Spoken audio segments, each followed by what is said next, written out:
Hey everyone, welcome to another video. Today we're going to talk about issue number 1 of the Dark X-Men, written by Steve Fox. But before we dive into the story, I want to say thank you for watching my videos and leaving great thoughtful comments down below to help the channel grow. For without all your help, I wouldn't be doing this. And I'm happy to be bringing some value to my viewers, thank you. So with that said, this issue opens with Madelyne Pryor having a dream of a life stolen from her. Now after the events of the Dark Web storyline, she is whole again. But her dreams take her instead to the crooked pathways of Limbo, her infernal realm of power. Now one thing you have to understand about Limbo is it reflects its ruler, so it does not surprise Madelyne that this in-between dimension burns with the flames of envy and wrath, for those traits have consumed most of her hard existence. But just as things were going as expected, something surprising happened, for Limbo's sulphurous landscape gave way to chilled air and a scent of pine and fresh snow. But the crazy part about this whole thing was that she recognizes this location from long ago, but before she could explore she was quickly awakened by her lover, Alex Summer, aka HAVOK. So with that said, we skip over to the Limbo Embassy in New York, weeks after the Hellfire Gala massacre. And upon waking up we see Alex making his way to the window, for the protesters have gotten an early start today. Now the reason why this is going on is because the Limbo Embassy is seen as a partner to the Krakoan nation, which is a big no-no following the events of the gala. So as the two look out the window, we see the protesters in full swing as a child walks the streets with a Nimrod doll. Now the reason why Nimrod and the rest of Orchis haven't knocked down the embassy's doors is because the US government still honors Limbo's sovereignty as an embassy. And because they are still considering it an embassy, Madelyne is able to use her establishment as a sanctuary. So as the two make their way through the breezeway, HAVOK points out that most of the mutants hiding here came months ago to escape the stifling atmosphere of Krakoa.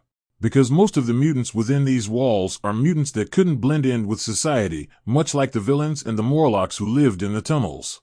Now despite Pryor's safe status and security, she for some reason feels like something was off about Orcus's claims, and was dead set on knowing the truth, even though Alex was tired of pleading with her every day about the topic. Because from Alex's perspective, they just nearly dodged a bullet by surviving the gala. And given how tense the world is, HAVOK prefers to lay low and avoid picking a fight against the entire world.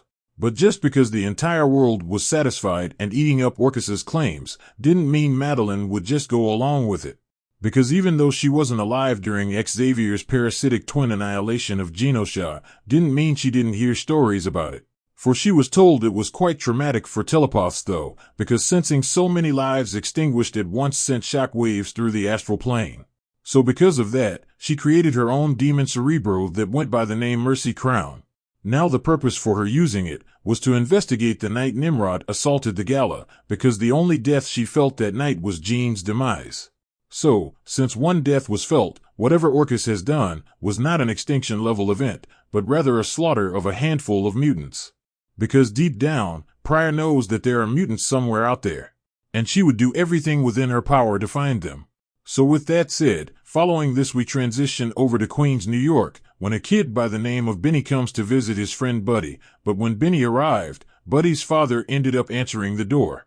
And without any hesitation he allows Benny to come in and go downstairs with his daughter. Now the dad described the two friends' relationship, both Benny and Buddy, as being thick as thieves, as well as having been through a lot together. But just as he was about to order them pizza, he realized he forgot to ask his daughter what toppings she wanted.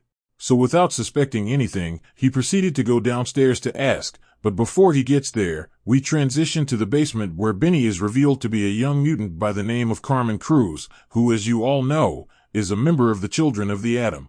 So with that said, Carmen proceeds to use her shape-shifting ability to return to her normal form. Now one of the reasons why Carmen showed up that night is to inform her friend that she just came from visiting Gabe, and while she was there, she learned that he found a guy on the dark web selling Genosha power inhibitors that could hide mutants from Orcus. But despite that good news in hand, things were about to go right, for Buddy's dad walked in on their conversation. So with that shocking revelation, the dad wasted no time in reporting what he saw to Orcus. Because Orcus told the public if you see something, report it, which was exactly what he did. And within moments, Orcus arrived on the scene, ready to take Carmen in by force, and the only thing the dad could say for himself was to make sure they don't hurt his daughter. So Orcus immediately swarmed the basement and within seconds took Carmen prisoner. So following that loss, we skip ahead with Carmen in the back of an Orcus transport with a collar around her neck, flanked by armed guards as they continue to take her to an Orcus re-education camp.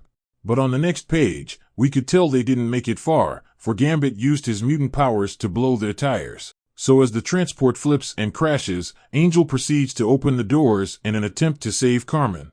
Now this extraction team is made up of Gambit, Archangel, and Maggot, which on most days would be more than enough to solve this problem, but on this day, and on this transport there was a special guest that would put up more than they bargained for.